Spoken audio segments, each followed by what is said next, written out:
greatest co-host in the world,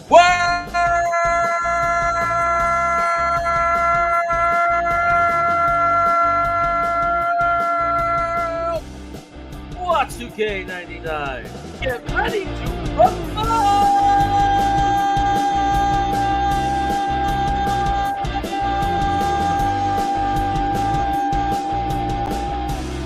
The tag team champions of the world.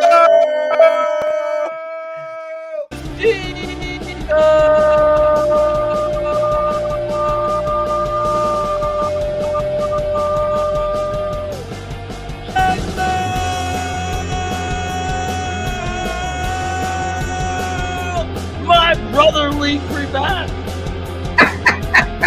That is the best intro I have ever received. The world.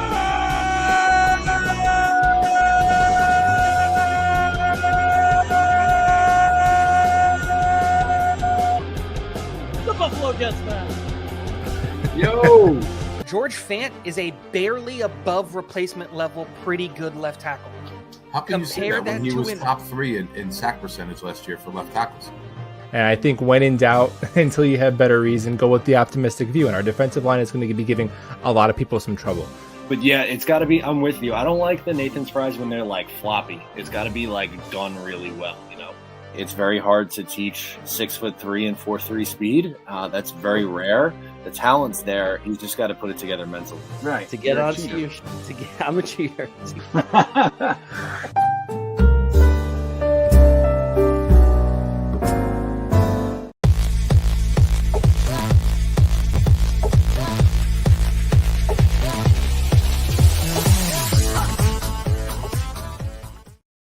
Well, hello, and welcome to the Jets Chaos Sunday Night Edition.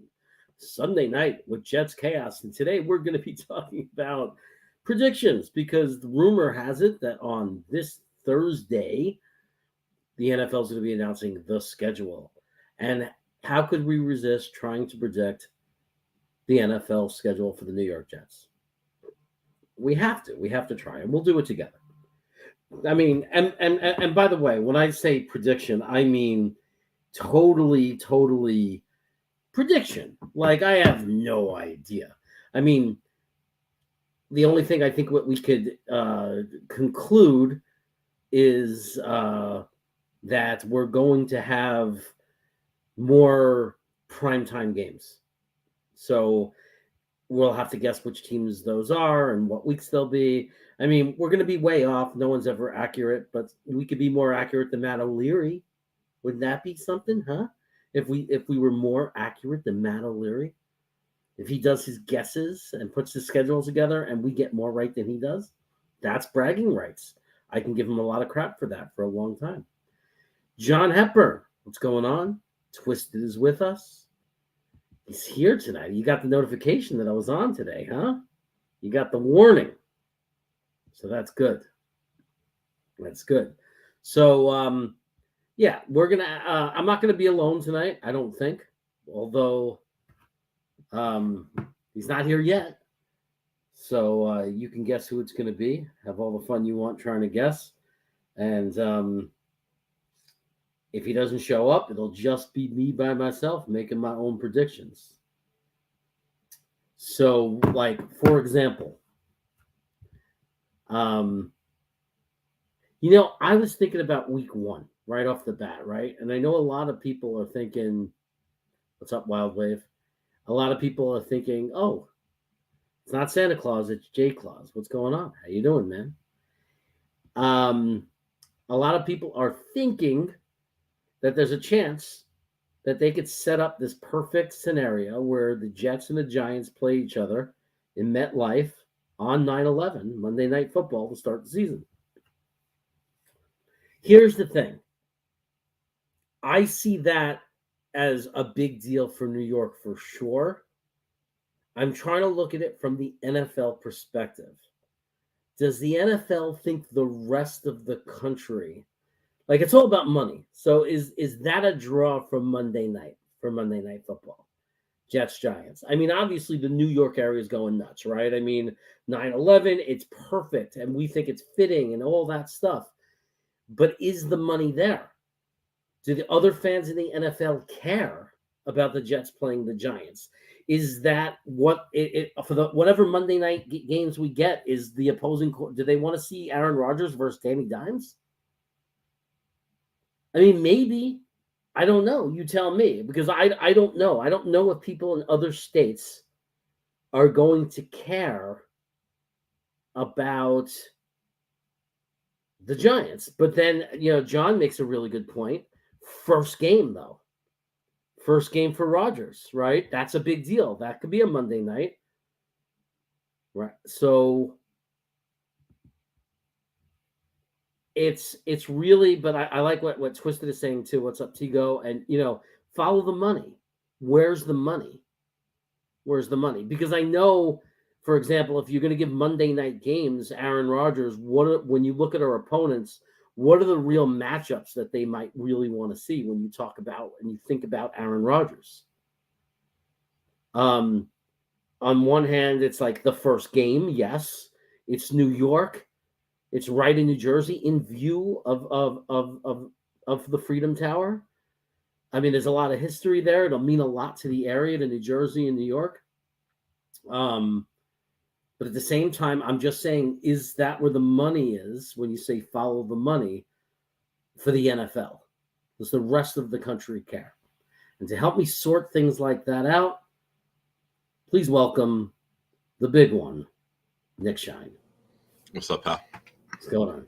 How are you? I'm good. I'm good. Sunday, having that beautiful weather here in Sacramento today. Yeah, here too. I got a little sunburn on the forehead today outside. The forehead's getting bigger every year. I'm getting smaller and the forehead's getting bigger. I don't need to explain things like that to you. You can relate. Yeah, I went through that. Now I'm all forehead. Nice. So Mike, I was working on mine. I still got like 3-4 games to go, and I got the alert. I was like, all right, let me hustle up and get in there. So I'm still going to be working on it as we're talking here.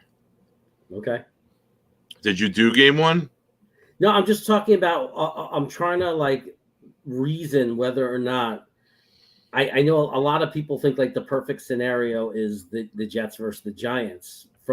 But I think a lot of that perspective is from New Yorkers and New Jerseyans, and I'm just wondering, does the NFL value that? Because they care about the money. Is it going to be a must-watch game for the rest of the country because it's 9/11 and it's a game taking place in New Jersey, literally in the shadow of the Freedom Tower? I think so. Yes. I think with 9/11, that's probably the most. They'll honor it, right? There'll be a whole bunch of memorable things going on. They'll have fire department and everything there. I think it'll be really cool for the country, just because it happened to all of us, right? This didn't happen to this area, and I think not to use a word and cheapen what the day means to a lot of people, but it's not capitalizing on it. It's putting it in the spotlight to remember those that lost their lives, Right. And it would be, as somebody pointed out, I think John Hepburn pointed it out, it would be Aaron Rodgers' first game as a Jet, and that might be interesting to the NFL. I mean, it was the biggest story of the offseason.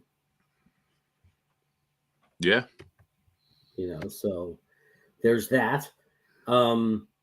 Any possibility that it's the opening game of the season? Oh, no, that doesn't make sense. Why would they do it that opening Thursday? Because that's not 9/11, so it doesn't make sense. You can't. The Super Bowl winning team gets that Thursday night home opener. I knew it was something like that. Yeah.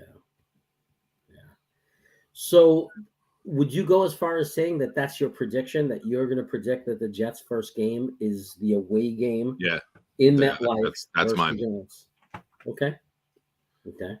You guys got to work on that. You guys got to work on 4 of the last 5. Okay. If you hear me clicking away, I apologize. I'm not even on the StreamYard right now. I'm still in the Word app.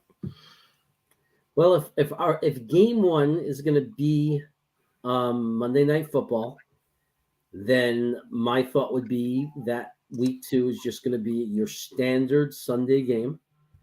Now, it might be later. It might be the 4:30 game. It'll probably be a home game for us because the giant game would count as an away game. So if we were right about that, the next week would almost certainly be a Jet home game. So it would be considered the Jets home opener. Okay.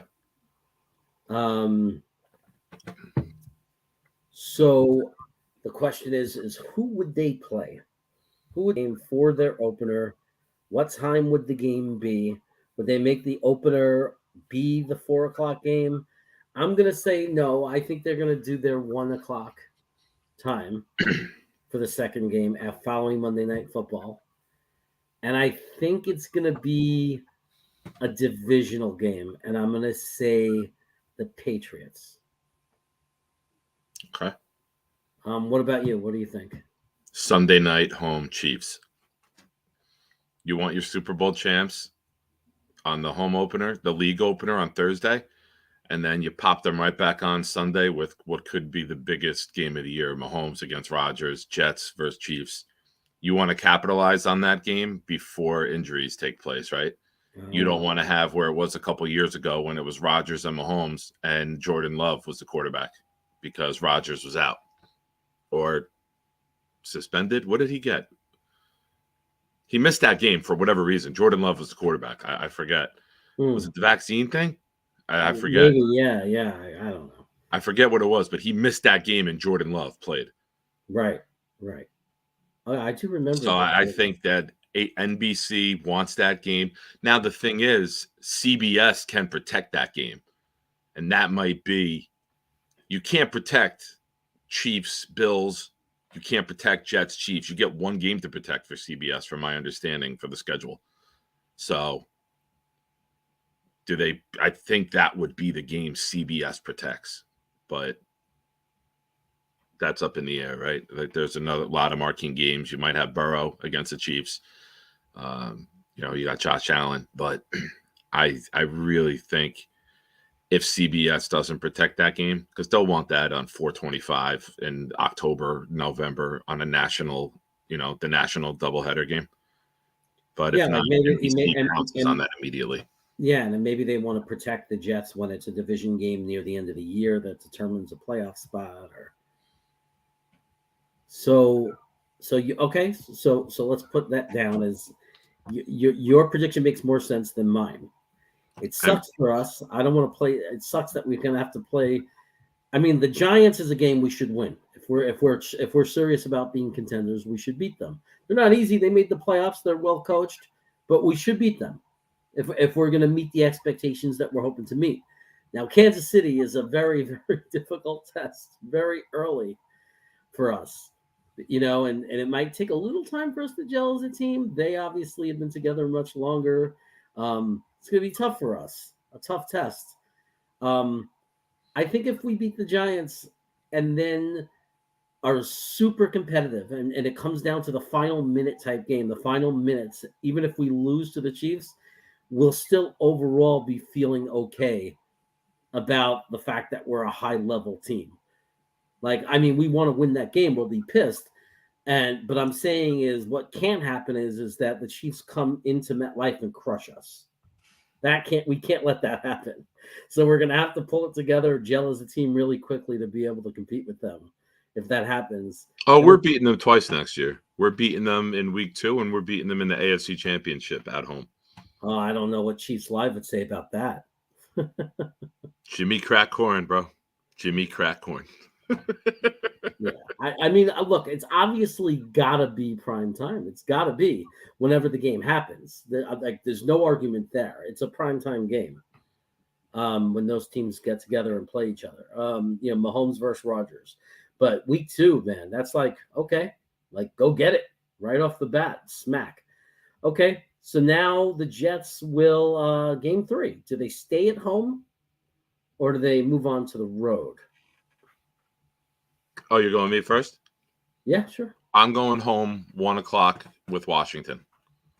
You come off that big high, the scheduling, and now you rode the wave of the first 2 weeks, and now you can't have them in the primetime game every week. So you move them to 1:00 for week 3 against Washington. Okay, so that's a game we have to win. Can't lose to no Redskins and second year quarterback or whatever. Interesting, because now we're 3 games into the season and we've yet to play a divisional foe. So I like your predictions. I like going with this. So we go in game 3. We play the Washington Redskins. We're not really making game predictions, but I kind of have obviously we have a feeling about how that game would go, and what I know we're both thinking the same thing. We better win that game. So we play Washington, and then week 4 comes along, and what's happening? So now that was week 3. You said we're playing. That was week 3, right? So we're playing. Who did you put? What? Who did you have? I was just I was gonna wing it as I went, but you seem all right. to be more organized than me, so I'm just gonna let you lay out. Yeah, give me. For us. All right. Week 4 at Miami. Oh, so it's at Miami. At Miami, 4:25 doubleheader game, national game. We gotta make sure you Jeremy's trying to play it safe. No, I mean this is not to me critical predictions of knowledge. This is just the fun of trying to predict the schedule. I just it's like Nick actually planned it out and wrote it out. So we're gonna go. I did. I got to figure out which team I'm missing. I have week 15 open. That's why I'm looking down, and then I give you all my attention. So talk about that game for a minute. Let me figure this out. Week 4 at Miami, 4:25. Okay, week 4 at Miami, first divisional game. Makes sense that it could be or would be against the Dolphins. We've had that happen in previous years. So yeah, why not? And then for have it to be the second game, one of the meaningful games. Why not? Both teams are highly expected to do well. Regarded as teams that as tough teams. There's going to be interest in that game. It's a rivalry in the NFL, and my prediction is that we would win that game. We better. I don't care that Tua is healthy still, or if that it's Tua. I don't care if it's that third string quarterback, and I don't care if it's Mike White. We're going to terrorize whoever plays quarterback for them. They're not going to score anything versus us. And Aaron Rodgers is going to, be Aaron Rodgers, and we're going to win. So then after we beat Miami, we will have just had 2 games on the road in a row, right? Because the Washington game is in Washington. No, it's home. Oh, it's home. So maybe, do we stay on the road? Do we get a double on the road, or do we come back home? So far, we're away, home, home, away. And I know we have more home games than 9 home games versus 8. And then the Giant game, too, we don't even have to travel. So 10 of our 17 games are at MetLife. Yeah, it's great. Okay. Who the hell am I missing? Oilers? No, I think I doubled up with. I put, for some reason. Oh, that's why. I'm a jackass. I put Chargers away. There we go. That's why I had 9. Mm-hmm. All right. So then week 5, I have 1 p.m. at Cleveland. 1 p.m. at Cleveland. So we have to go from Miami to Cleveland. Okay, that's not fun. But there it is. We go to Cleveland. What time do you think that game is? Is that a special at all? That's 1. No, that's 1. Just a crappy 1:00 game? Yeah, I'm sorry. They all can't be under the lights, baby. Right. Well, then they won't be. It's it's Cleveland. So interesting rematch for if you watch the game last year. It ended it with some drama. It was a pretty big comeback from the Jets to win it at the end of the game. We were a running back taking a knee away from being out of that game. Not that I think that's what that running back was thinking at the time, because who could have guessed what would have happened next? But It was an amazing game. They're going to want some revenge. They're going to have a quarterback named Deshaun Watson. And I think the big question in that game is going to be, is it the Deshaun Watson we knew from Houston? Or is it the Deshaun Watson that played the last 7-8 games of last year that obviously wasn't very scary? Which Deshaun Watson do you think it's going to be? I think he's going to have a better year than people expect. Don't forget, he did a lot with Houston and not having very much there. I'm sorry, I'm looking at my words, just making sure I have everything the way I like it, so I can give you my full attention. Yeah, I don't think Cleveland is the media darling right now, and I don't think they're going to get a lot of primetime games because, let's be real, you don't want to put Deshaun in a lot of primetime games. They might get a little bit near the minimum, or like the division rival on Thursday night. And I just don't think the league wants Deshaun in the spotlight a lot. That's just my opinion going off the top of my head, thinking about the schedule. They might get a Pittsburgh game or they'll get their mandatory Thursday night game. And then maybe one other, I think. I don't think you're going to see them throwing Deshaun Watson in your face all season long, if that makes sense. Yeah, no, that makes total sense. They're not going to showcase him, so to say. That makes total sense. Image, right? Yeah. Now I'm just trying to confirm I didn't give us too many primetime games. Okay. All right. I think I'm good. Okay, so what do we got so far? We open the season versus the Giants. We're at the Giants on Monday Night Football. Then we come home against the Chiefs. Week 2, Sunday night home against the Chiefs. Okay. I will admit, I did not have time or factor in the Jewish holidays in September. I know that the Jets one year scheduled a night game or a 4:00 game. And, you obviously know the Jewish holiday by sundown on that whatever Sunday holiday that is. If it's Yom Kippur or Rosh Hashanah, I forget. But one year they had a 4:00 game and there was a lot of backlash and they moved it to 1:00. So I did not factor you and your brethren in. I apologize. But that's one game. It's not. I mean, I doubt it falls on a Sunday. The odds are that it won't. So. All right, then we go week 3, home, Washington, 1:00. The old man's favorite, the 1:00 Sunday home game. Okay. Week 4 at Miami, 4:25 national game. Week 5 at Cleveland. And then what do we do after Cleveland, you asked? Because I like to read your mind because we finish each other's sentences sometimes. So I know what you were going to ask.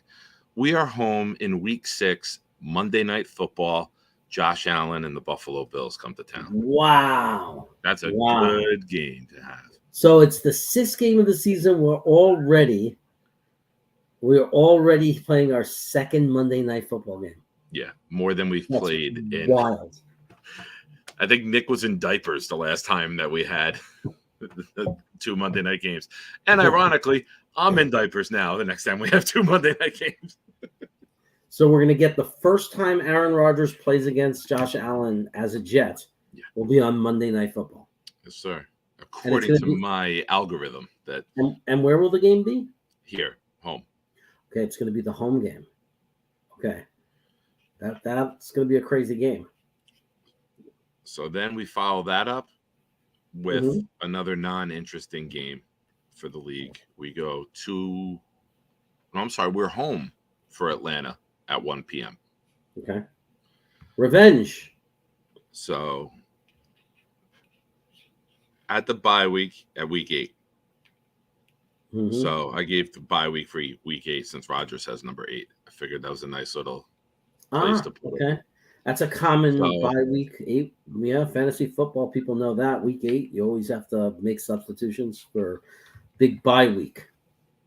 All right. Giants, Chiefs, Washington, Miami, Cleveland, Buffalo, Atlanta. Atlanta we should beat. Cleveland we should beat. Washington we should beat. All right. So there's 3 we should win. At Miami in September is always a very tough place to play with that heat. We have to factor that in. That is always dreadful for teams from the Northeast to have to go down there in September because it's just a different type of heat. So I'm going to say we lose in Miami. And it's more the weather than it is the team. Same reason Buffalo lost there last year in September.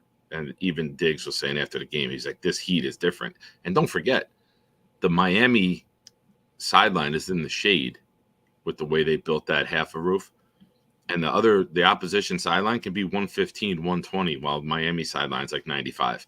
So there's a huge, huge home field advantage for them in September down there with that heat. Right. So I'm gonna give us the loss in Miami. So Bills at home Monday night, Chiefs at home Sunday night. I'll say we'll go 1-1 between those two games. I say we're 5-2 at the bye. 5-2, just like last year. I think we beat the Giants, Washington, Cleveland, and Atlanta. No brainers. 4-0 right there. We lose in Miami, 4-1. And then between the Chiefs and the Bills, we split. So I say we're 5-2 at that point. That's my. Okay, we'd be in pretty good shape, 5-2. Yeah. Get the bye week. Anybody's dinged up. We're healthy. We come back week 9.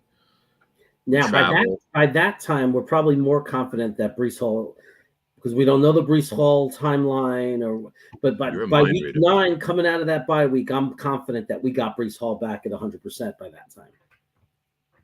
And I'm changing that because I wrote Oakland. Week 9 after the bye, we travel to Vegas.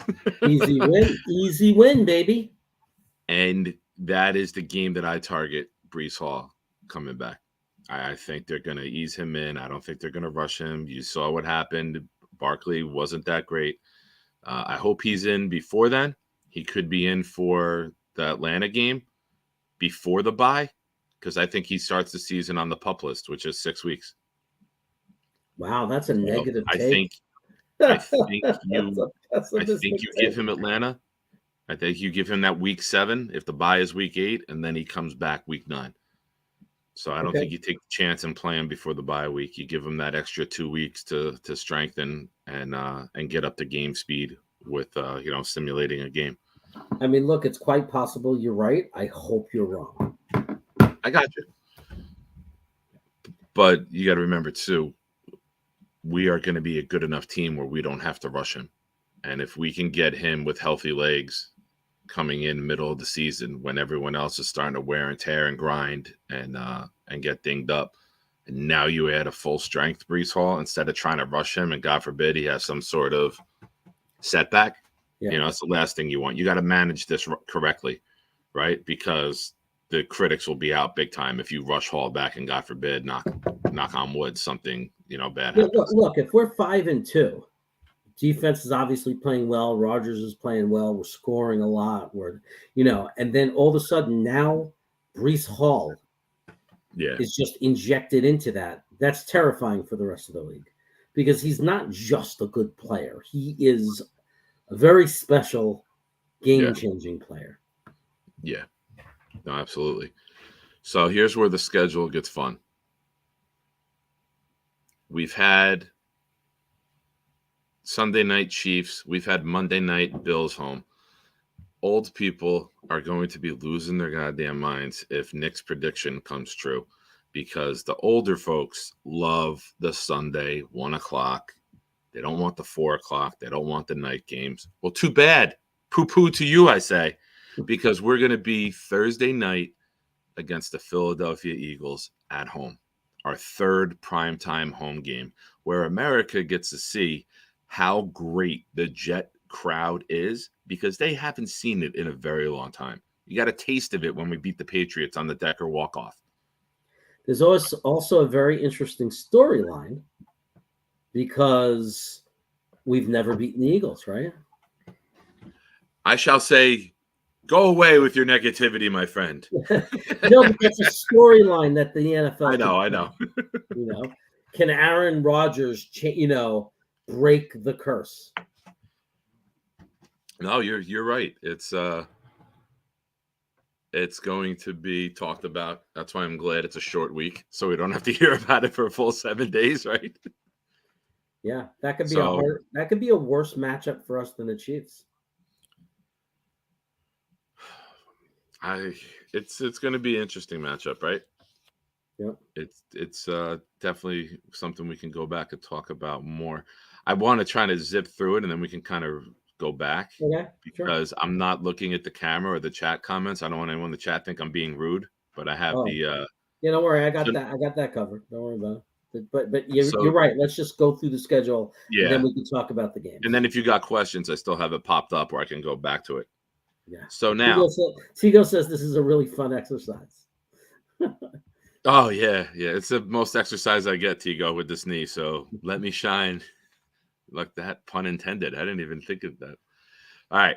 So now this is my favorite part of the schedule because Thursday we play the Eagles in a home game. Mm-hmm. And I did the math and I figured out week 11 is Thanksgiving. Mm-hmm. And the NFL would love to put the Jets at Dallas on Thanksgiving. Aaron Rodgers has tormented the Cowboys, and now he's going to get to do it from the biggest market. Has the team ever played back-to-back Thursday and then the next Thursday? Yes, because here's why.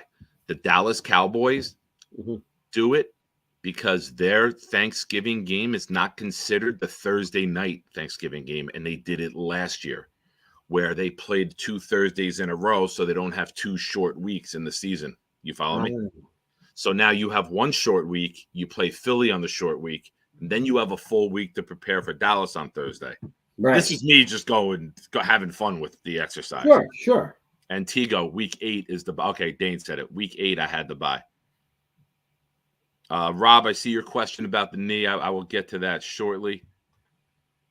So at the Cowboys and Eagles on back-to-back primetime games in the heart of the season. You're getting into November now, late November. You're starting to separate the men from the boys. And you get 2 powerhouse games back-to-back. Wow. What do you do after that now? You have to play a shitty team. You have to play a team where you don't expect them to do much. So we have the Patriots at home after that. Oh. 10 days to prepare. Finally, the league is going to not give the benefit to Belichick with his extra time. We're going to get it because we're going to be the darlings this year of the NFL.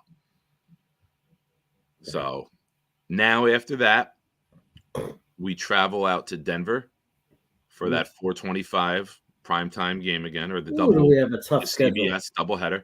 What? We have a tough schedule. Fuck that. They got a tough schedule playing us. Yeah. They got the tough schedule. You got to play in that mountain air. Now, this is a game I had as primetime, but I maxed out the primetime games, and this was my last second edit that I was working on. I had us at the Chargers, but I have us home for the Chargers, which very well might be another 4 o'clock game where CBS puts that in a doubleheader because you got the West Coast, East Coast connection. So week 14, I have home with Chargers. Yeah, very believable. After that, we are at Houston. Or no, we're home for Houston. Forgive me. 1 o'clock, Houston at home. 1 o'clock. Yeah. Week 16, at the Bills, 4:25 again. CBS wants Nance and Romo there for that game, obviously. Oof. Week 17, my fun little monkey wrench I threw into it. Yeah. Miami, home, Saturday night. Because this is part of the schedule where college football is off on Saturdays and the NFL takes a week or 2 on Saturdays to play. All right, let's clinch the playoff spot or the division on Saturday, week 17. And then the season ends at the Patriots. Time to be determined because of the flex scheduling that they do in the last week. Maybe we clinch playoffs against Miami and then we clinch division against the Patriots. Something like that. Tigo saying, Who is in need of a quarterback and called Andrew Luck? Jim Irsay out here tweeting, who's about to lose their first rounder? That's legit. Irsay said someone called Luck. Wow. Then Jay Kloss says what But I was you're not allowed to thinking. do that, right? You're He not says allowed to do Irsay that. is probably blitzed. If somebody retires from a team, that team owns the rights to them, right? You can't get out They of are it. under contract, and you cannot contact them. That was the issue with Brady when Miami was trying to get him last year. I can Tweeted see 35 minutes ago. I could see Washington doing something stupid like that.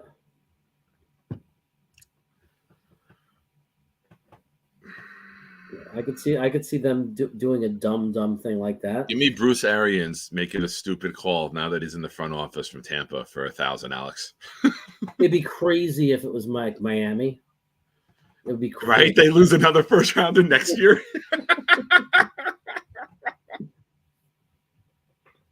That would be Twisted. wild. You missed week 13. Week 13 is a Thanksgiving game at Dallas. And the Jets will have 3 of the top 5 highest rated games of the season this year. Thanksgiving with Dallas, the home game against the Chiefs, and then Monday night with the Bills. Now what's going to be interesting is when they release the schedule, we can compare these predictions. Here you go. I sent it to you. I had it in the email. What? I sent you. I was typing. I said the word thing, but I opened up the email for Gmail. I just emailed you the schedule so we can refer back to it. Oh, okay, perfect. You could share it right now. If you hit the present button, you can then select it, and I can put it on the screen. Oh, let me get rid of the stuff with the midgets. All right, we got sent. Here, StreamYard. Tigo, you want to do your 18 weeks? Maybe we could do that on Wednesday before Thursday Screen. on the Wacky Wednesday show. You could put Okay. your prediction for the 18.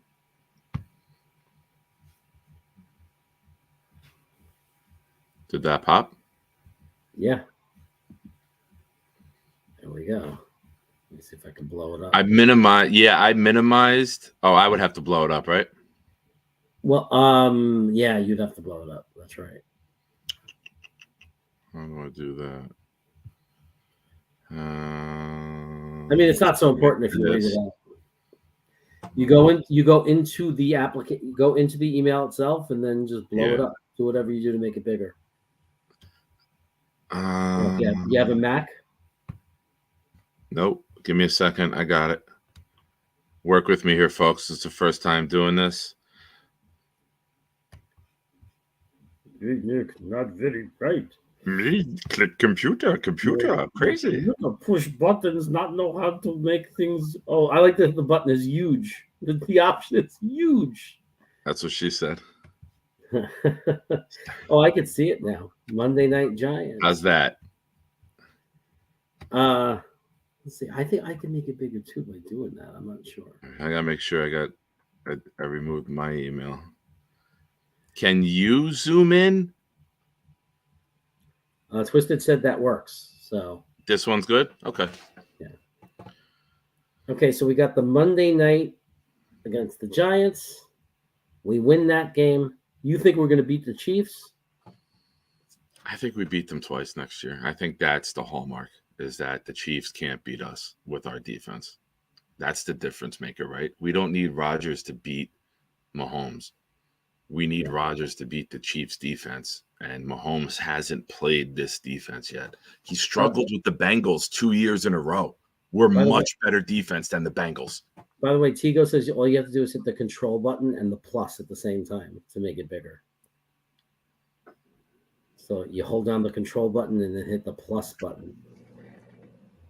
See what that does. Anything? No, what do I do? From here, control and plus. Where's plus? It's all the way in the top right, above the equal sign near the backspace button. All right, that zooms in, but then now I don't have the whole schedule there. No, that's okay. That's good. That's good. You can always scroll down later. Okay. So I hit control minus to bring that back to normal, obviously. Look Yeah. at me thinking ahead. A little forward thinking here. Yeah. I'm not just a bully and a bouncer for you or security, Jared. I got brains. I could do thoughts too. But you could also scroll down later. So Monday night at Giants. Okay. So we beat the Giants. You think we're going to beat the Chiefs? We're going to beat the Redskins. We're going to lose to Miami, you're thinking. We're going to beat Cleveland. You think that we are going to...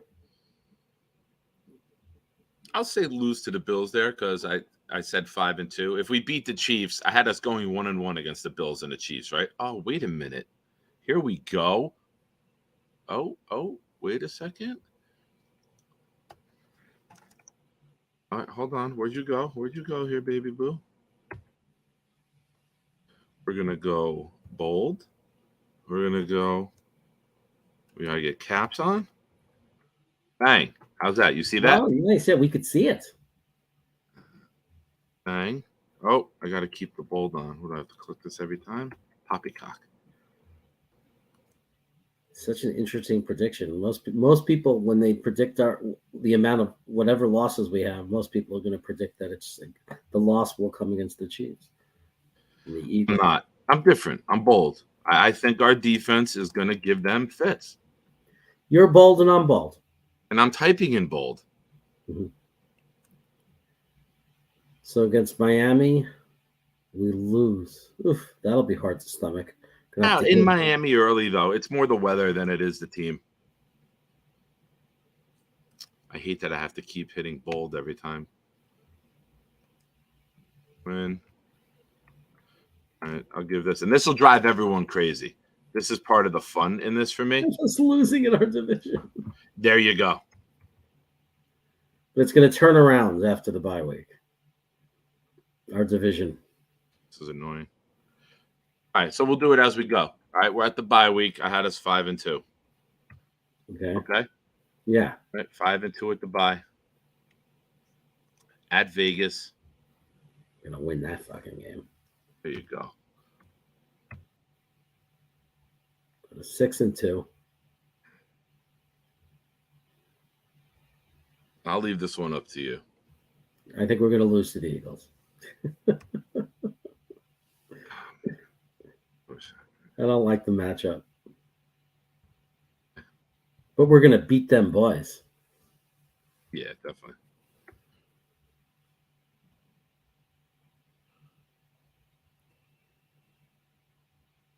Oh, man, I hate typing. 1-3. And then we're going to freaking crush the Patriots. Yeah, I typed blowout win. Yeah. I typed blowout win, as you said.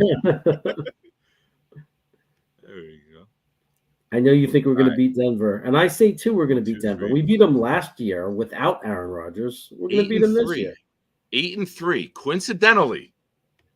Coincidentally, the same exact record we have when we had Brett Favre. We were 8-3.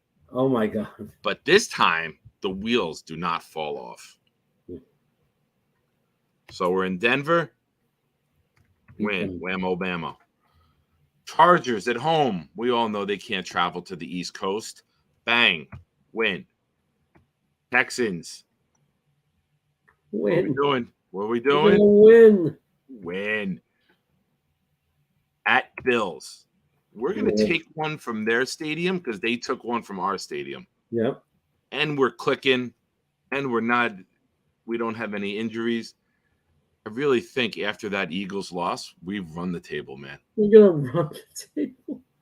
I really do. I think we go 13-4. 13-4. I love it. Oh, wait, no, that's only 3 losses. Ah, crap. All right. Oh, man. All right, we're going 14-3 then.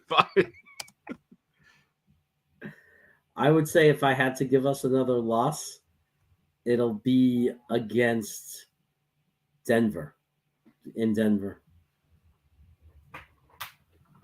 That will just play a crappy game. A lot of people go to Denver and lay an egg. Oh, here you go. What? I got the other loss for you. What? This Week 18 game won't matter. Oh, yeah. Zach Wilson will be playing. Yeah. Because we'll have beaten the Chiefs, so we'll have home field clinched. Yep. 13-4. I think that dude, we were 5-2 last year with an injury-riddled offensive line, with Zach Wilson at quarterback and Joe Flacco starting a couple games. What the hell do you think we're going to do this year with a better line, with better weapons? Oh, and a slight upgrade at the quarterback position. What do you think we're going to do? We're gonna go 13-4. That's it. That's what 13-4. we're gonna do. We win the tiebreaker over the Chiefs. We 1 seed. We're we that get good. 'em. Yes, we're that good. Jets fans, suck it up and accept it. We're that good. If we are healthy, we are that good. And then the We perfect can win games with Aaron Rodgers throwing the ball 20 times. We can win games with Aaron Rodgers throwing it 38 times. We can win games in all different. We can win games with DJ Reed and Sauce Gardner both having a pick six. We can win games with a big field goal. We are going to win games in every type of way. You know how we used to lose games? You know how it used to be, how did they find a way to lose this game? Guess what, Jets fans? It's time to get to the other side of the coin. Now it's going to be, how did they win this game? They were down. They came back. Rodgers drove 88 yards. If Zach Wilson can go 90 yards, 94 yards against the Bills, what the hell do you think Aaron freaking Rodgers is going to do? Think of all the years that Aaron Rodgers and Green Bay had 12 to 14 wins. Yeah. Just Yeah. all the years in his And he career. didn't have this defense. Right. Only once did he have a top 5 defense, the year he won the Super Bowl. Yep. Oh, what a beautiful segue. Yeah. What a beautiful, like we planned that. That's beautiful. Because guess what? We're winning the Super Bowl this year. Quote me, timestamp it. First Sunday night in March, dumbass Nick said we're going to go 13-4 and win the Super Bowl. And you know what's going to make it really fun? We lose the first 4 games, win the last 13 in the playoffs, and everyone's tormenting me like, oh, we lost the last 4. You don't know what you're talking about. Bang, 13-4. I mean, it'd be interesting. I would love to play Baltimore in the playoffs. Just for that one guy, that Aaron Butler dude, man. I would love it if we just beat up on the Ravens and we get to make fun of Aaron Butler. Yeah, I don't even think Ravens make the playoffs. I think the Ravens are near the last in their division.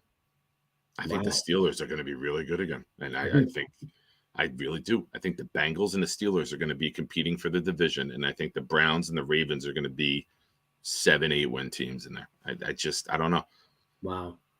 That's my call. Like, if we're doing early predictions, like, this early, I would say that the Ravens are an absolute flop. Their defense is lethal. You're right, but that's my call, right? Like it's, what fun is it to go with the standard of what everyone's picking? Chiefs are going to win their division. It's easy. Everyone does that. Right. So, if I had to pick the 4 division winners right now, I'm going Chiefs, although I'm very tempted to go Chargers. I'm very tempted to just break the mold and go Chargers. But I'll still go Chiefs because as long as Patrick Mahomes is on the field, that team is just different. So I'll go Chiefs. I'll go Bengals. I'll go Jacksonville. And I'll go the Jets. And the Chiefs-Jet game early in the season is going to have major significance in who has home field throughout. So week 2 might determine the AFC champion. Hey, Gina. Aunt Gina. Good night. Hi, Aunt Gina. Yeah, you have to hit the little notification bell, and then you'll get the alerts when I'm on. Like when you go to where you hit the button where you just subscribe, there's also a little bell. You got to hit that little bell. But thanks for coming and dropping by. Good night. Sleep well. That's awesome. I know. I That's awesome. That's just awesome. A fungus. That was like very wholesome. I like that. Like I was taken by surprise with that. That was really cool. About what? Take him. Just that moment, like your aunt comes on. Like you're not the youngest guy in the That's world. not my aunt. That's Green Bean's aunt. I call her Aunt Gina because it's Green Bean's aunt, so I adopted her as my aunt.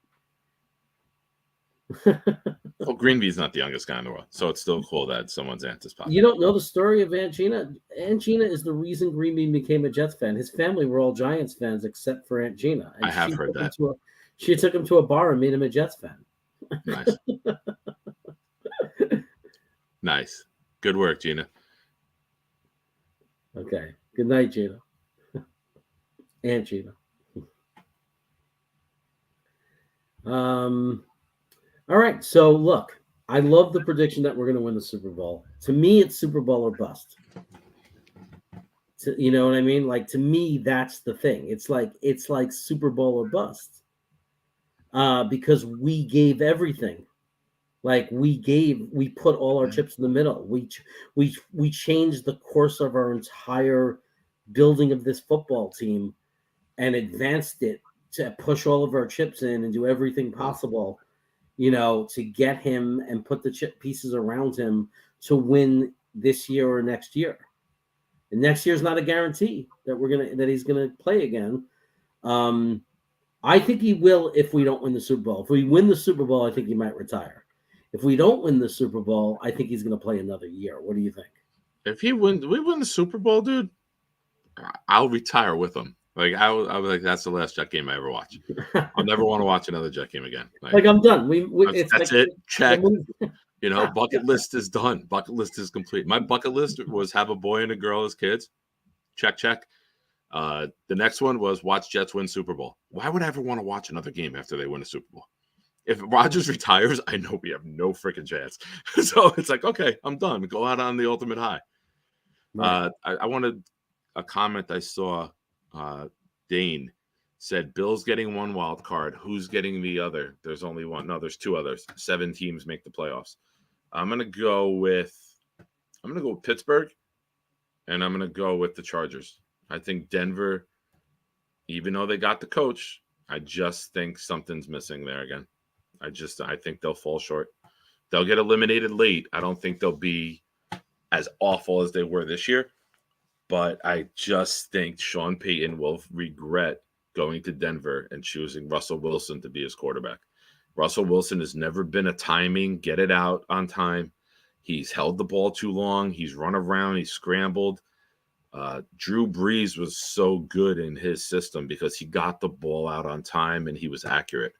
That's not Russ's style, and you can't teach an old dog new tricks. I think Sean Payton is going to forever regret not having his agent call the Chargers and have Justin Herbert and say, hey, I'm interested. And then they fire Staley immediately and trade for him. I think Sean Payton is going to rue the day. Yes, I said rue the day that he chose Denver Broncos and Russell Wilson. He's not going to want a quarterback talking in third person. He's not going to want a quarterback doing the crazy crap that he does. I don't think it works. I think it's oil and vinegar. I really do. You don't like that analogy? Perhaps you like meatball and tuna fish. I think that it's very possible that San Diego beats Denver very late in the season to that makes that happen. Yeah.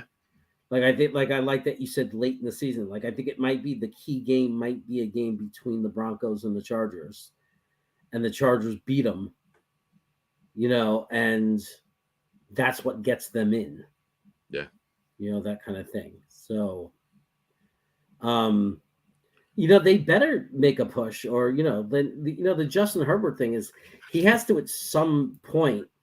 He started off great in his rookie year, and he's put up those numbers consistently. But there's he's got to take a jump to be elite or great. I think we kind of assumed he's going to be great because he got off to such a very good start. He was so excellent his rookie year, sophomore year. But if you look, is the jump there? Is he showing the growth? Is he excelling? He needs to take that jump and be a leader and lead his team into the playoffs. If he can't do that, he'll start to kind of maybe fade into just being a good quarterback, but not a top elite quarterback. He had an elite defense when they won it. I think someone in the chat mentioned that. A fungus among us said Wilson won. He also had Marshawn freaking Lynch. And now don't forget Javonte Williams tore his ACL, so he doesn't have that guy to ride. Oh, he doesn't have that horse to ride. Little Denver Bronco pun. You see what I did there? Yes. I'm also clean comedy, folks. I'm not just all inappropriate jokes, but once in a while I'll mix in some good references. And I don't know. Like I said, man, I just think it's a bad fit. I think it was a really bad choice. If Sean Payton can get Russell Wilson to be a pocket quarterback and get the ball out on time, coach of the year if you win 10 games. Coach of the year. But you got to remember, they're playing the AFC East. They got to play Belichick and all of the teams that we have. They got to play that tough defensive schedule. They got to play us, the Bills, the Dolphins. All great defensive coordinator. I know Leslie Frazier left Buffalo, but that's still a pretty good defense up there. Oh, man, my mind just went blank. Give me Miami's defensive coordinator, Vic Fangio. Yeah. Right? Fangio went there. You got Fangio, Ulbrich, Fangio, and then you have whoever took over for Leslie Frazier in Buffalo. I forget the name. I just think it's somebody they promoted from within. Are we talking? John Nolte with the powerful question of the evening. Are we talking pizza yet? Nolte. He knows the way to your heart. I have to give credit to Gino, Italy Jet fan. My nephew yesterday loves French fries, and we were over there. Me and Nikki went over to my sister's. My mom lives there for dinner. And my nephew did something with like, Big Nick, look at this fry. And I did the Gino Italy. I was like, "Ooh, you talking to me?" Like I put the hand up like he does, and now my nephew was doing it like the rest of the night. So I got to give Gino credit. Oh my God, I haven't had pizza in. What was the last time I had pizza? Friday night. I think Thursday for lunch. I think I had a couple of slices for lunch. Can we boot John? Can we silence John for saying Taylor Ham? Can we just silence him for 5 minutes in YouTube? Can we mute him for 5 minutes? Well, you could doesn't exist, John. Doesn't exist. Much like a Jet playoff game in the last decade, it doesn't exist. Well, doesn't the company Taylor also make, aside from pork roll, ham? Yes. It's John Taylor's ham is the product. I'm not getting into this again. No, I'm saying there is a product called Taylor ham, but that's not what people mean when what they want on their egg and cheese sandwich. Yes. They want Taylor pork roll. Yes. But they're also not the brightest if you call it Taylor ham. And I say that with love to everybody. This is me and Green Bean got into it in a friendly manner on Twitter the other day when you tagged both of us. You threw the M80 at both of us, and you just sat back and watched the fireworks. I got the popcorn, but you know, to me, it's. I mean, what are you allowed to specify Taylor pork roll? Like, are you allowed to say, "Oh, I want to go to that deli because that deli got Taylor pork roll"?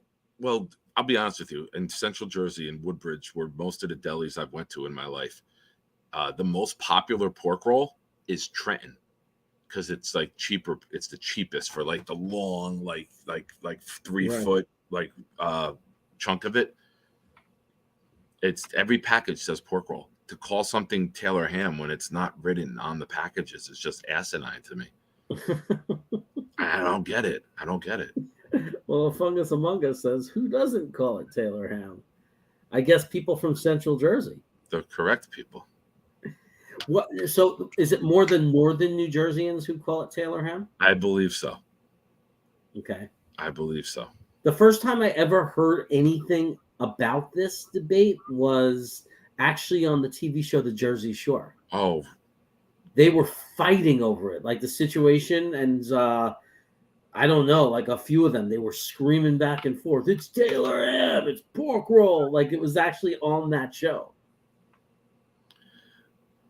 Yeah. I remember that from my ex was watching that. Yeah. Rob V. You got to text me. I had the golf clubs delivered. I got. Oh, someone asked earlier, how's the knee going? I'll give that update real quick if you don't mind. I have gotten my diabetes, my A1C. For anyone who knows, you want to be below 7. I was up at 13.5 8 weeks ago with my A1C, which is like Wilt Chamberlain sitting there holding the 100 sign. Like it's like the high score record. Yeah, like to have how your are you alive? my eight. I don't know. I feel sometimes when I talk to you, I feel like I died and went to heaven, and this is heaven. Just the two of us talking sports for eternity. Awesome, Rob. Awesome. I don't know if you can get off Monday, Tuesday, or Wednesday, but Thursday I go under the knife. I did the miraculous. I got my A1C from a 13.5 in the beginning of March down to an 8.8, and I got cleared for surgery. The heart, even though 2 heart attacks, they cleared me for surgery with that, and I had 2 heart attacks that I don't even know that I had. That's how my life was. They're like, oh yeah, you had a heart attack. But now we've had your rhythm the same way for 6 years. And between when I was in the hospital last summer, remember I popped on a show with you one night from the hospital bed? Yeah. From then until December, I had another heart attack. I want to say it's when Brees Hall and AVT went out on back-to-back plays. That may have been the moment. But crazy. Yeah, so Thursday I go down.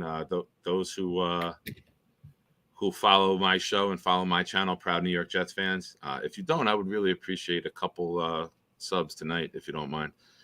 It'll help me in the healing process to know that the channel is still growing. Proud New York Jets fans, Jeremy's on all the time. We had a really good interview on Friday with Crystal Levitas. I thought it was the best show that I've done. You guys know how much I love to goof around and make jokes. And I said to Jeremy, I want this to be like different. I want this to be like a well-produced, good show. You know, we stuck 1 or 2 in there, but we can't go 2 hours without some comedy. But I watched it the other day. I watched it back to judge and critique myself. And I thought it was our best show, man. I really, really do. And I want to get more people on for interviews. I thought it was great how we opened up the first half hour, interview second half hour, the list the third half hour, and then the last half hour, Adam's trivia, and then throwing it out to the chat. I thought it was really, really good. Yeah, I have a way of making people's shows a lot better. Yeah, absolutely. Absolutely. I give you credit. I told you, you're my green bean. You always look up to Green Bean as your mentor, and I look up to you that way. Thank you, Twisted. I appreciate it. Please, guys, if you got a minute after the stream, of course, you can pop over. Well, they can hit it, sub, and come right back. I won't get upset. If anybody wants to hit the link, hit the sub button, then you come right back into the show. The improv man is my brother. He's in Greece. The last time we spoke to him, he was leaving in the morning on a boat to go from the island. I saw him yesterday. Yes, the island of Crete.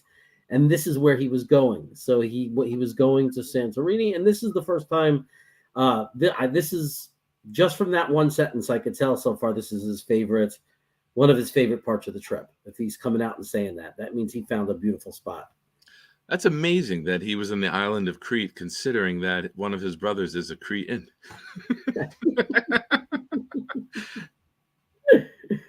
Who is the improv man? Here's a little trivia question for everyone in the chat. Who is the improv man? Is Snacks here? Oh, I mean, is what's his face here? Is Mess here? Because Mess will so happily answer that question. Yes, that's what I was looking for. Lee Cravette, Roger says Lee Cravette, the GOAT, the greatest of all time. But hey, my brother knows how to do. It's such great news about your health, though. I don't want to No, that's fine. If anything could change the subject, it would be going upward, and Lee is definitely going upward if we change the subject about him. But I want to thank everybody. If you see me not on my channel for a while, it's because I can't sit up or get in the chair. I know Boy Green, he just had his ACL surgery this past Monday. I'm having it this Thursday, so we've talked about maybe doing like some sort of ACL show, like during the day, like as we're both sitting at home. I'm kind of a big deal. John Nolte, I have that shirt with Anchorman on it in my closet. Kind of a big deal. It's also from Star Wars. I don't know Star Wars. I know you're a fan. I never caught on. I watched it as a kid, like the original 3. but I'm never after that. I know people, I expect to be attacked in the chat. Every time I tell people this, I get, are you kidding me? Are you out of your mind? And now there's just so many. I'll never have the time to catch up with them all. I'm thinking of maybe if I do a shirt now, I'm going to do my logo, right? Like I'll do the Jets Chaos logo, like, because in the back I was thinking the words would be like embrace the chaos, right? And then you'd have my logo and maybe in the back. I don't know how I'm going to do it, but it would be funny if I had a shirt that said I'm kind of a big deal, and then it just says Jets Chaos with my logo or something. Nice. You know my slogan with you. Whenever I introduce you on my channel, it's the chaotic one. Like, yeah, I just think that fits you and what you bring. I like that intro. It's cool. It's cool being the chaotic one. Bring I haven't brought the chaos as much as usual the last 6 weeks or so. Well, you're big time now. You're big time. No, that's not why. I'll get back to it. It's off season, right? It's off season. You gotta. Please using the Corvette attack petty cash to score. we are so far from monetized on that channel. I thought it would take off so much sooner than it's taking. Like, it's like we're gaining subscribers, but we're not getting lots of views. And I thought, because I listened to somebody, Buffalo Jet fan, that if you release a video every day and it's, you do put some effort into it and do decent quality videos, that it'll happen. And it's like, it's freaking not happening. But I keep telling hashtags are important. I don't need to tell you this. The hashtags are important. Yeah. But hashtag foodie, hashtag all that stuff. Oh no, I'm doing that. But I think what it really is that sometimes you just have to be patient. Sometimes it just is patience. Yeah.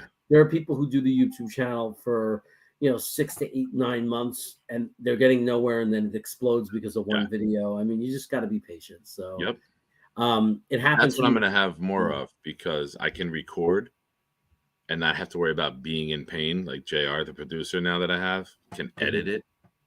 And like, so if I'm like, God damn, you know what I mean? Like I'm clenching and grimacing in pain, he can edit it. So I'm going to start pumping shorts out, but I don't know when I'll be up for a live again. I might call you one day and be like, hey, we're going live now. I feel good. No pain. We got a half an hour. Let's do this. Yeah. But that's awesome, man. That's great that he's traveling like that. Had whole family business trip. What is he doing? Business? No, his wife, my sister-in-law, my sister, my brother, and they. I don't know if they're going everywhere. There's another couple there that I seen them with on Facebook pictures. I don't know if they're traveling the exact same. Like, I don't know if they're doing everything with them, or if they separated for a little bit and said, we're going to hit these 2 islands, or if they're with them right now. But I know that they're not alone in Greece. I know there's another couple. I just don't know the extent of how they're, how much they're traveling together. Okay. But they did go. That's really awesome. Good for him, man. He's a good dude. Yeah. I was on with him 1 time, 1 or 2 times, I think I was on with him. Yeah, no, he's getting to live his dream. He wanted to leave time in his life to have lots of time to travel. And if you're going to do Greece, it's great to do, a good 3-week kind of run, like a 20-day trip, because it's a lot of different islands and there's a lot to do. And that's the way you want to do Greece. John says Lee is loaded. He took his Gulfstream to get a good gyro.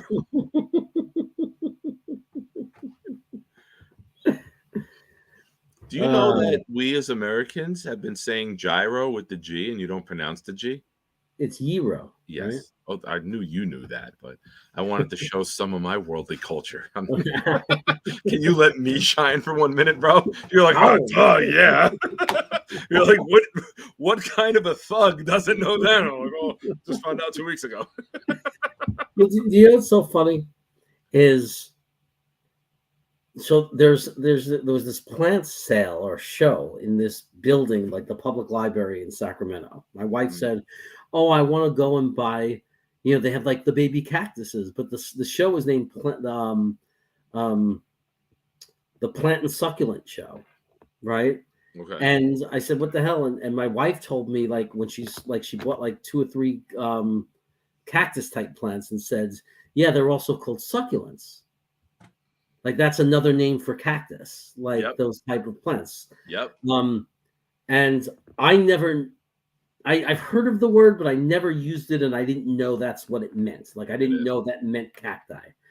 And we're literally walking back from it, holding these. She bought three baby cacti or succulents, right?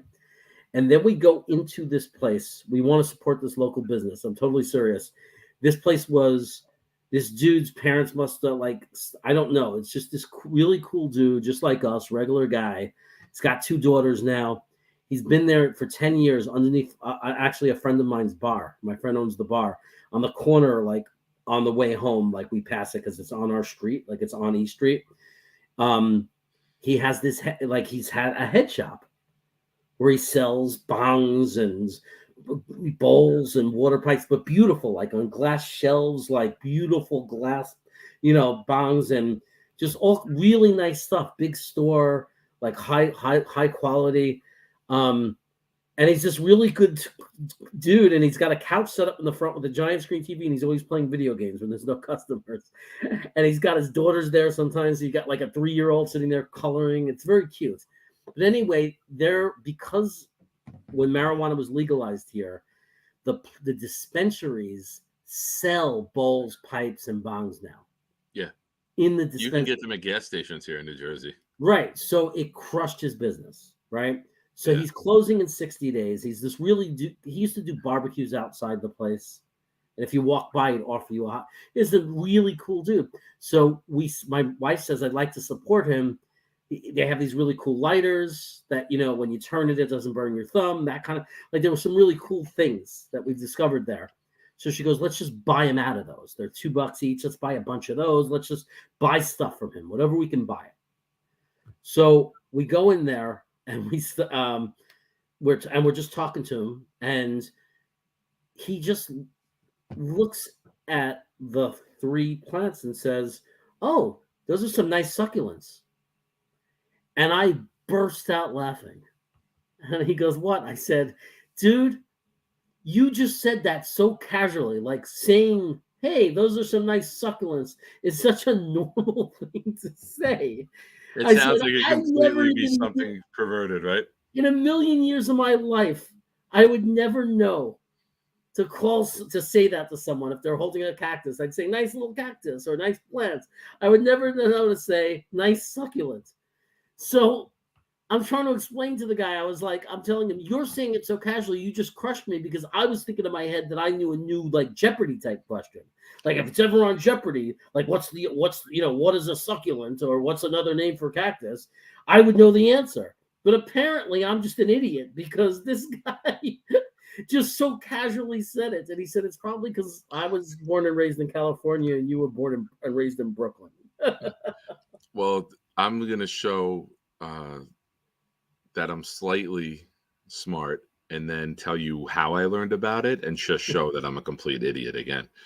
For anybody who knows the comedian Anthony Jeselnik, he has a thing where it's a long story at the end of his show about how he has to take a friend for an abortion and wants to get her a gift.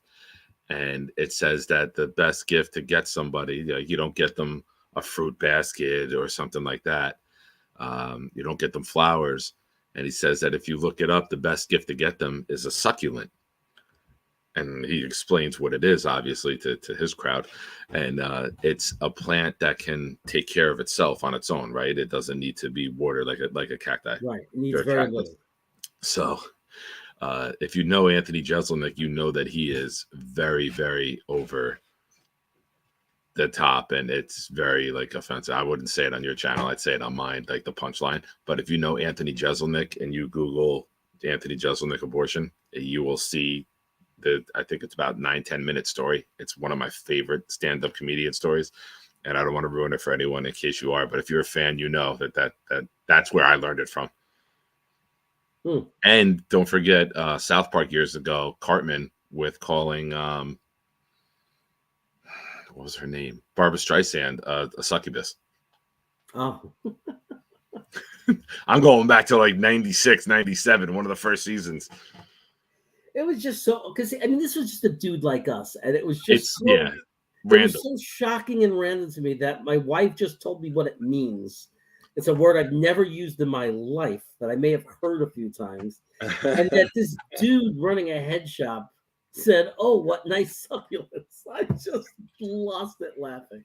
You turned into like Austin Powers. You're like, I beg your pardon. Come again. I like to shh, shh, 1,000 preemptive shh. When he was shushing his son, shh, shh, 1,000 preemptive shh. Let me tell you about a boy named shh. That was my favorite in the whole movie. That and when he was talking to was talking to the shrink or something, and he goes, "When I was 13, my parents had me laminated." They call him gold member because his parts were turned to gold in an unfortunate smelting accident.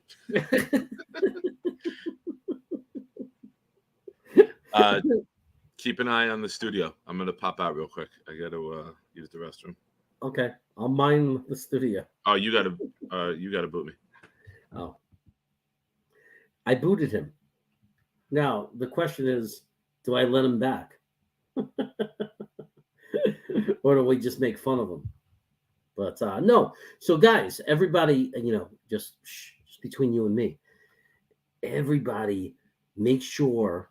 Not make sure. I'm not telling you have to do it, but it'd be really cool if on Thursday you go to Proud New York Jets fan, go on to one of his videos and say, "Hey, I'm thinking about you. Good luck with the surgery." This is huge for him that he got healthy enough to get this surgery, because after he recovers from his surgery, he's starting like this work program where he's going to get his I'll let him talk about it, but it's like a whole certification thing, starting his whole new life, whole new career, and all that needed to happen was this surgery. Like he needs to get this surgery, recover from it, and then he could start this certification program. So it's kind of a big deal. So everybody just go to Proud New York Jets fan on Thursday or Wednesday night and just wish him luck. Send him love or whatever. Send him lots of support. I know it'll mean a lot to him. He worked really hard to make it possible to get this surgery. Like, you don't understand. He's been doing keto diet, just so disciplined, and so focused to get into good enough health to be able to do it. So it's a big deal. We're all excited about it. And then this is going to lead to him, taking the next big step. And yeah. I think he's talked about what he's doing. I forgot what kind of license it's called.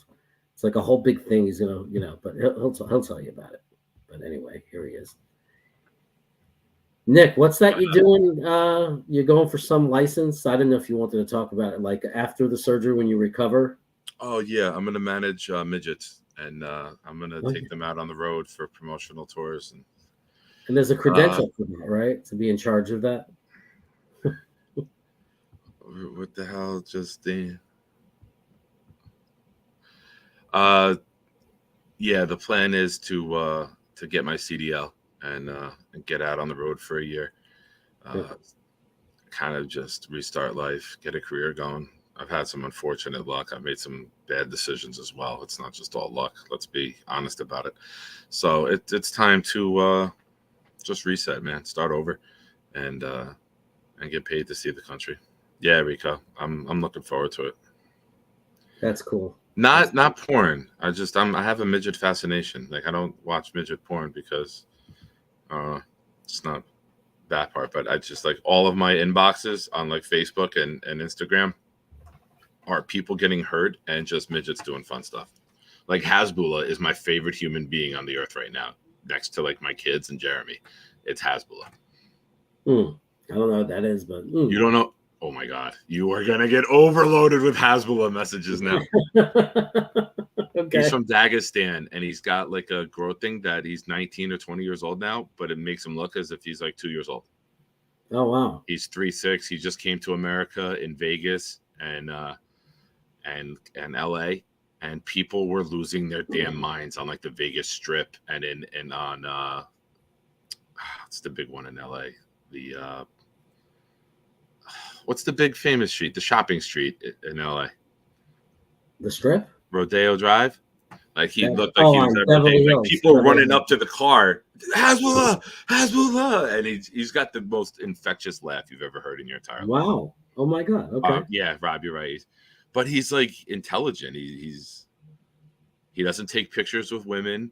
He was in Vegas or in LA and for Ramadan, and he was just like, "What the hell is going on?" He's like, "These women, they're ruining our religion because they're walking around with like mini skirts on," and it's. He's just, dude, you're gonna be obsessed with him. I'm gonna just send you all of his stuff. That's so good. Okay. Yeah, I'm I've excited never to watched watch a video of his. It got me through my depression was watching Hasbullah videos because I cannot watch a video of his and not have the biggest smile on my face. That's amazing. His laugh is the greatest sound on earth. I got the producer JR queuing up his laugh as a sound clip for my show. So like when something funny happens, he's gonna play his laugh, and when you hear it, you know what? I'm gonna play it for you. Go ahead, you cover something. I'm gonna cue it up. I'm gonna mute myself and bring it up. I want to get the right one. Okay.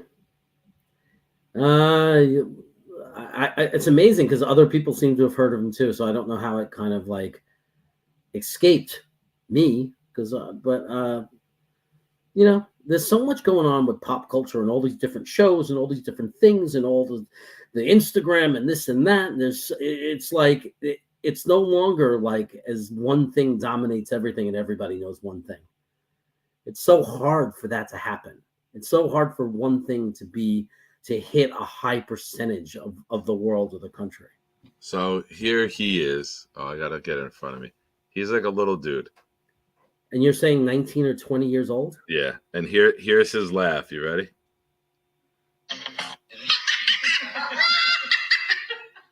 That's great. It's so good. How to make the Vader. Oh, sorry. I clicked something else.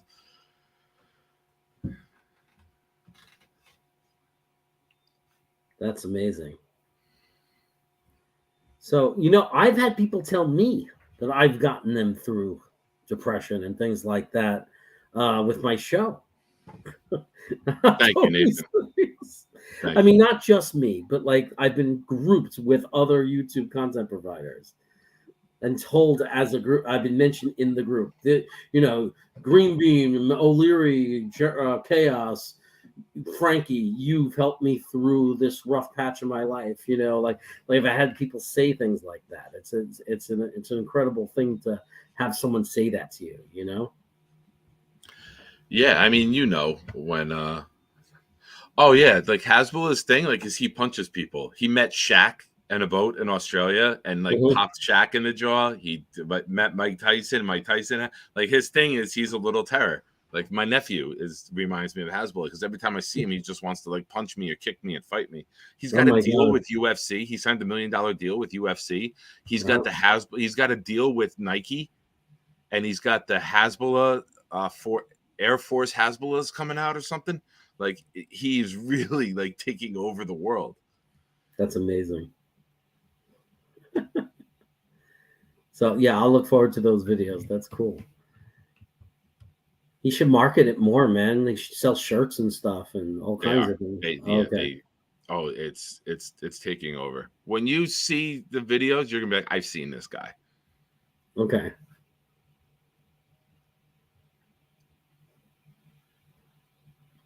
Scratch, scratch, scratch, scratch, scratch, scratch, scratch, scratch. All the way from Kazakhstan. Isn't that other guy from Kazakhstan? The comedian pretends he's from Kazakhstan. Oh, that's Borat. No, he's different. He's from Borat's from Kazakhstan. Hasbullah is from Dragistan. Oh, it's a different part of Russia. Dano's asking where we landed. No, we're not. We didn't land at 14-3 because the last game of the year we're not going to play our starters and we're going to lose to New England only because we're not playing our starters and go 13-4. But don't worry, New England will be out of it. We'll let their fans have something. We'll throw them a little biscuit. I saw Modine had a question. When does the schedule come out? There should be an announcement tomorrow the league was waiting. Usually the schedule comes out like the Tuesday or Wednesday before the NFL draft, but they wanted to wait until Rodgers and Lamar were figured out to figure out their primetime games. So Dagestan, that's it. Thank you, Rika. He's from Dagestan, like Khabib. Yeah, Khabib is what got Hezbollah on the map. I think that I think it's going to be Thursday night that we get the announcement, or like Thursday. Yeah, well, we're going to get an announcement tomorrow that they're going to do it Thursday, and that'll be the day that like I'm, knocked out cold from the surgery, and it'll be like, oh, the schedule comes out. Oh, Nick's like incapacitated. Of course, it comes out then. I'm gonna read Rico's message as the movie Hotline. Oh, definitely. In a world where things could be turned upside down so easily, a simple Jets video might be all you need to just chill for a minute. They're doing God's work. For your Jets video, hit 1 now. If you know the name of the midget you'd like to see, press 1. If you know the name of the video you'd like to watch, press 2 now. Beep. Congratulations, you selected Predicting the Jets Schedule for 2023. And it's playing at the Georgetown Movie Theater at 8 o'clock, 10 o'clock, and midnight. It's also playing at Georgetown Movie Theater at 3 o'clock. Okay, enough. Does anybody else remember that? Do you guys remember that? Movie phone was the best. In Central Jersey, it was 976-2020. I love it. Sylvester Stallone stars again as Rocky. This time, please remember, do not bring your own snacks or beverages. There are snacks and beverages for sale at your theater. Oh man, I used to love those Autobot calls, like from the 80s. They were the best. Like when college in the early 90s, when I went to Stony Brook, they had the meal service. Like you could find out what they were serving in the cafeteria. Yeah. And it was like this. It was like almost like they did it on purpose. I mean, it's hard to believe that it was just.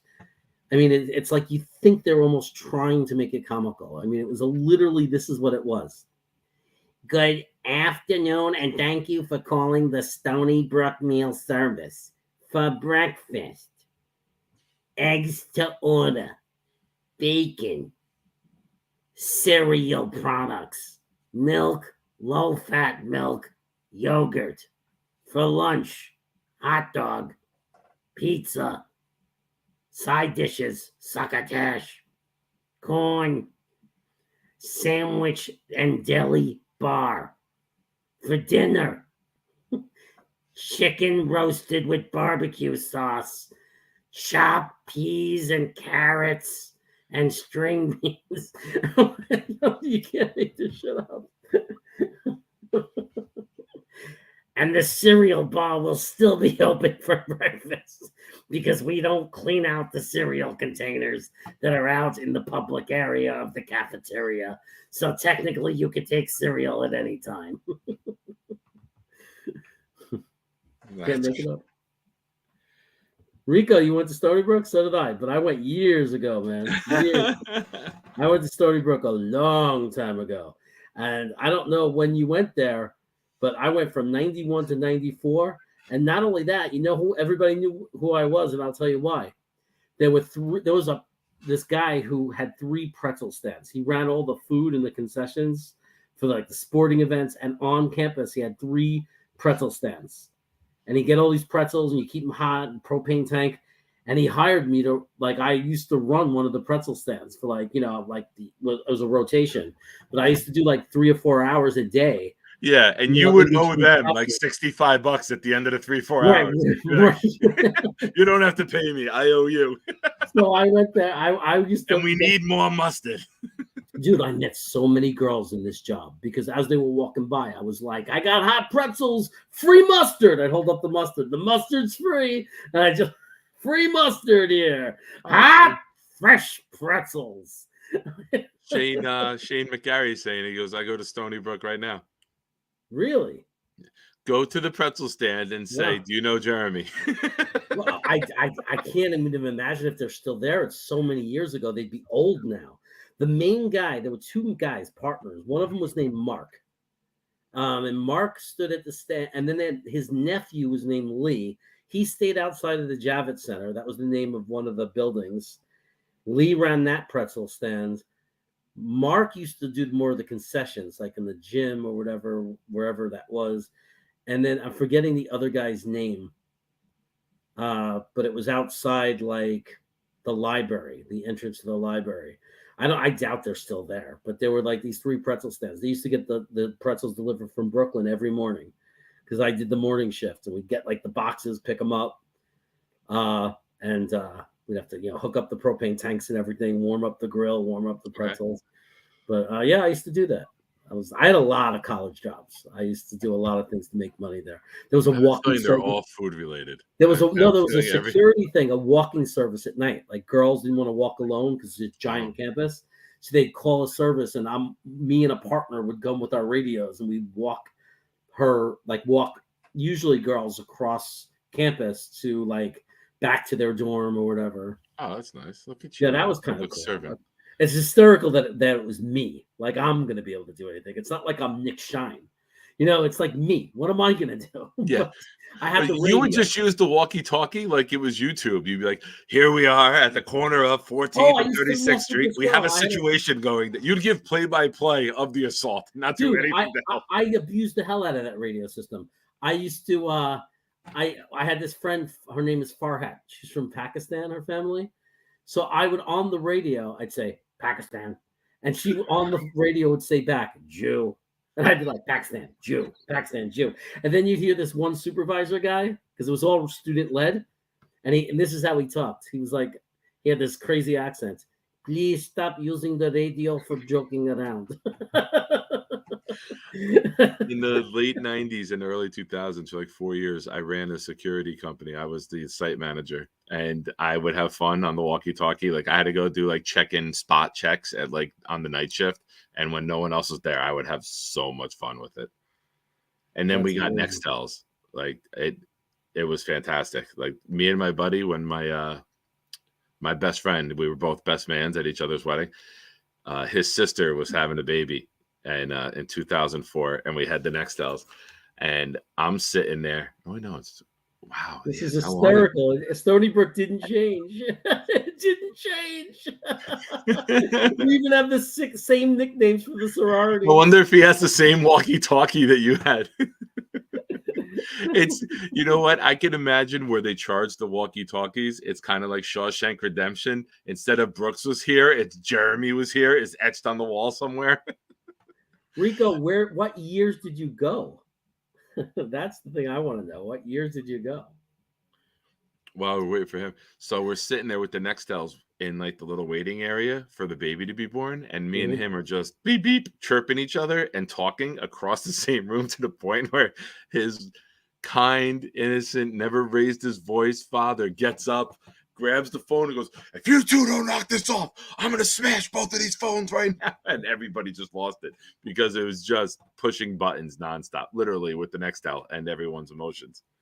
Oh my God, that's crazy. I can't believe there's so many people in here from Stony Brook. That's wild. It is, right? I feel like I'm in a Stony Brook like reunion. It's crazy because it was so long ago for me. I mean, it's another life. It's a different life. But I still have a text thread with my fraternity brothers. Is that the one right by the bridge that leads out to like Long Island? Like when you start to go over that one bridge, like the college campus is down to the right? No. Exit 62 on the LIE. And it's about 9 miles on Old Nichols Road. I don't know how I freaking remember that. But the other way to get there is if you take the Northern Parkway all the way up, it becomes something. I forget the number of it. And you could lead into the street that goes into the neighborhood of Stony Brook that way. And that was like the shortcut to avoid the LIE. So what's the college right below the Frog's Neck? Isn't there a college right down there? Oh, they made him wear shirts. No, they didn't make us wear uniform shirts for that job at that time, Rico. That was a new thing that you got. That's UNY Maritime College is right there underneath the Frog's Neck. Mm. Yes, thank you, Rob. I'm not familiar with out there, but I've gone there a couple times and I've seen like Uber rides. I had to drive people out to Long Island. Yeah. The best part about Stony Brook was not the best part, but there were some good parts. Of course, it's going to be food related with me. It was not far from Port Jeff, and Okay. we used to go over there because the bars there would have these crazy happy hours. Where you can go. There's a place called Tara's in Port Jefferson, where you can go, and the fishermen would be right there, so they would buy all this fresh stuff, and they would have like a bowl of fried calamar, Calamar.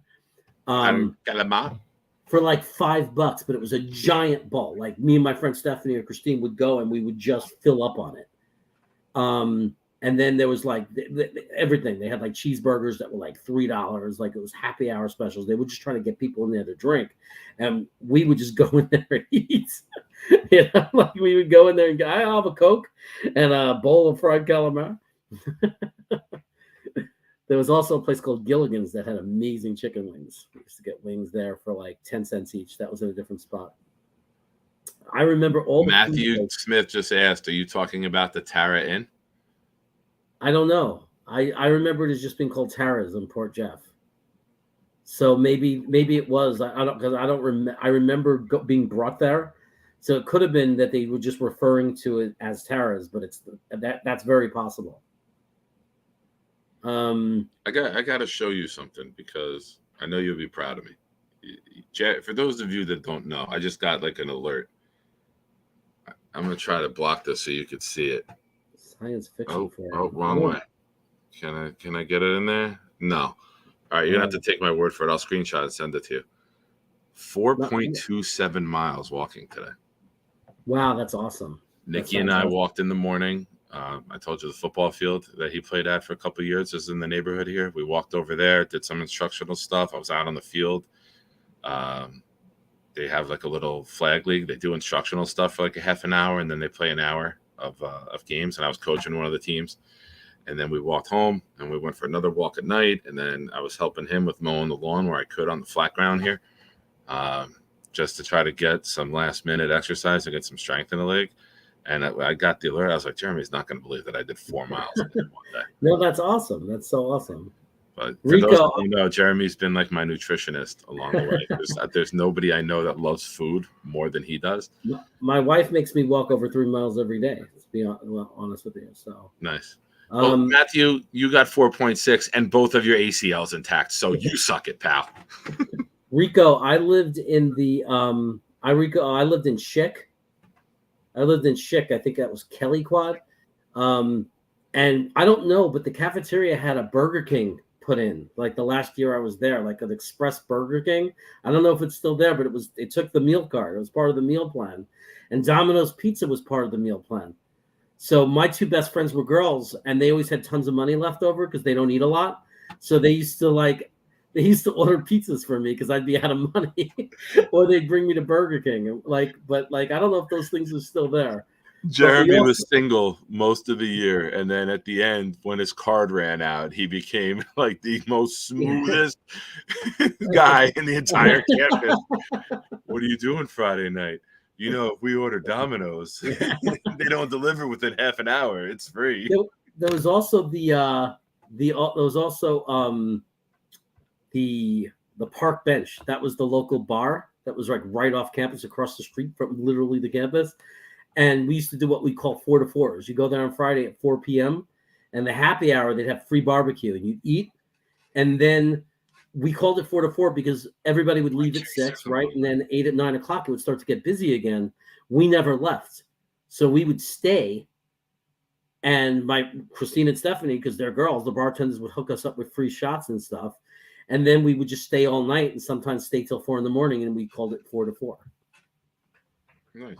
So, and then a pizza place opened up. These guys that came after me probably know that these things happened while I was there. A pizza place across the street from the park bench opened up called Cosmos. It was a Greek place. They had really good gyros and pizza.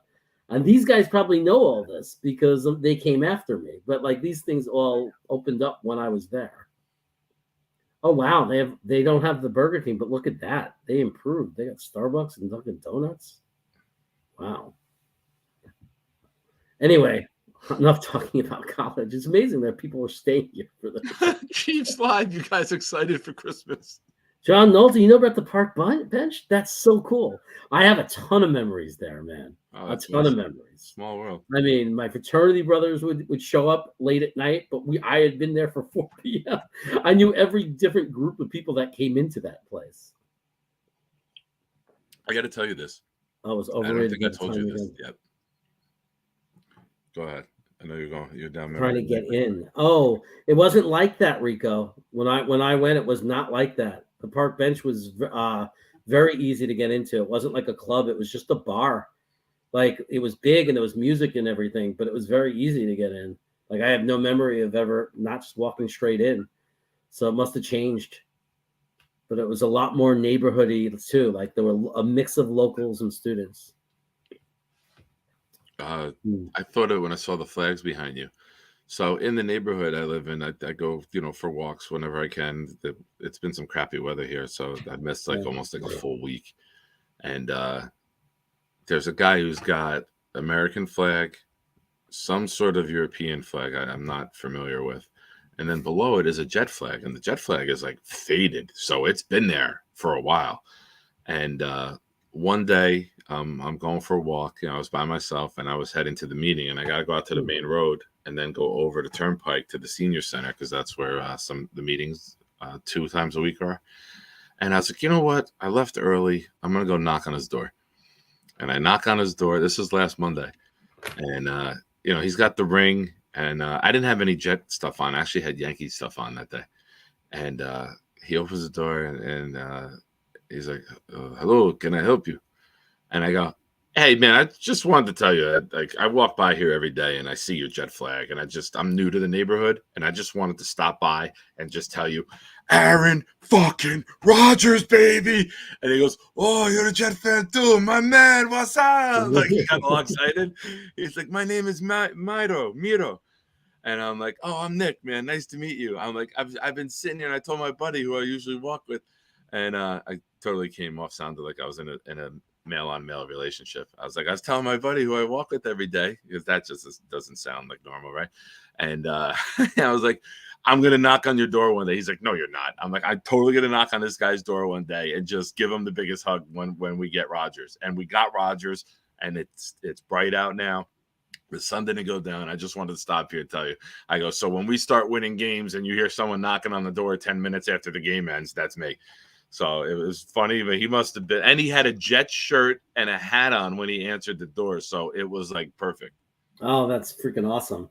So there's a restaurant. Yeah, Rob, that's me, Rob. I put myself out there, man. I don't care. There's a restaurant here. There's a restaurant that opened up here called Jets.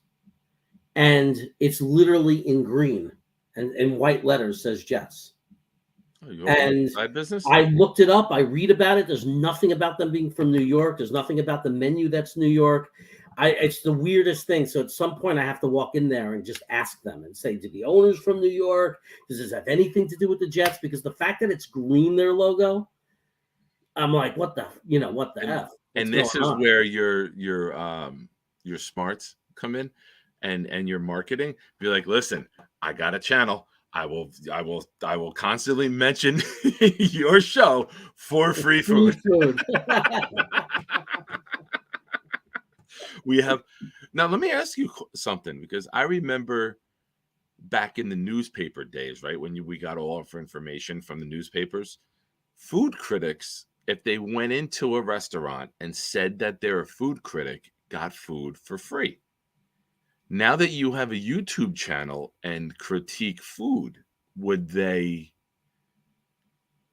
like, you had to think We're of not this, big enough. right? We're not big enough yet, but some cool things have happened. Like my Matthew went into a place in North Carolina, Okay. and said that the owner, I guess, was it was a Mediterranean place. Okay. It was a Mexican place. The owner was just watching the dining room and saw my sister-in-law filming Matthew doing a review. And the guy came over, like, he goes, is everything okay? And he goes, yeah, I do food reviews with my brothers. We got a channel. And he was honest. He said, we're just building it up. We only got a couple hundred subscribers or whatever, but we're hoping to, we're going to keep doing it. We hope we get big. And I was just reviewing this food and everything. And the guy gave him things to take home.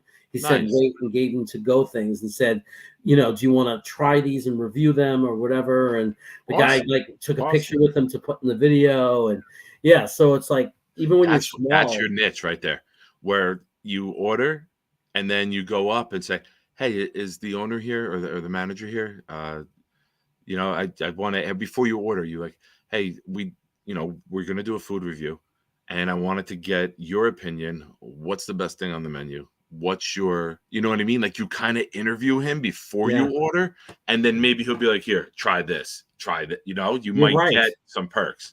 You're right. Don't do it after you order. Do it before. And be like, hey, is the manager here? Like, I don't have a complaint. Like, I just like to speak to the manager or the owner. Right. And then you run it by them. Like, hey, this is what we're doing. What's the best thing on the menu? The only challenging thing about doing that is you can't be biased. Like if the place ends up having the food's not that good, you can't lie because then you lose credibility in the channel as a reviewer.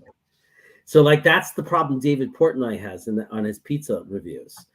Everybody recognizes him now. So he walks into a pizza place. Oh, he can kill a business with a small, with a low score. So he can literally put you out of business. So they go crazy when they see him and they don't want to take his money and they're kissing his ass and they're telling their story. And he says it. He goes, I feel so bad.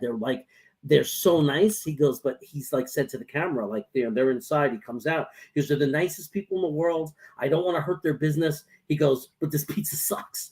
Like, he goes, the pizza's not that good. This is not good pizza. I wish it was. He's found a way to work around it where he says it's not my type. Right. He goes, it's not my style. He'll word it where if you're looking for a bar pie or you're looking for a football pie on Sunday, this is where I'd go. But that's not my style with what I'm looking for. Like, I hate the flaky little pizza that he gets, that he likes. Like Nancy's in Rahway was a high rated score, and I ate it, and I felt like a kid just crumbled crackers all over the car. It was too flaky, it broke up. There was nothing. It was horrible. Hey John, I think I've asked you this before. Do you know two brothers one's named George and the other one is Dan and George? I think they were in Patchogue and they ran one of the shops for glass, like windshield. Glass shop. I like that you were like, their names are George and Danny, maybe Danny and George. Like changing the order of the names and saying the exact same names, change the dynamic of the family. I don't know George and Danny, but I know Danny and George. And they ran a glass shop. Oh, John just said Julian's? I don't know. I got to ask my friend Stephanie. Like she lives in Sacramento, half a mile away. She was one of my best friends in college. She'll remember probably better than I did. But they both went to Stony Brook, like we knew them. We were friendly with them. That was years ago in the early 90s. Patchogue was a much different place then. But I knew they were in the glass. Long Island, man, there's a lot of Danny and Georges in the same family. Yeah. Bobbies. Well, George was much bigger and had long hair. He was a big muscle guy. And Dan was just like a lot smaller. Oh, my God. He knows it. Patchogue plate glass? Maybe. I don't know. I got to find out if that last Dude, what are the odds of George and Danny running a glass place in the town and not being them? They were the sons. It was their family. They were the kids. I mean, they were in their 20s, though, when I knew them. That's nuts. If John is like, yeah, if it's these guys. Well, it was a small place back then. So, I mean, it was a smaller town back then. So I just thought there was a chance because they hung out at the park bench. There's a chance that he knew them. I don't know what the comment led to, but Matthew Smith says at Rico, well, I'm 20, so I can't drink, nor can I remember 20 years ago.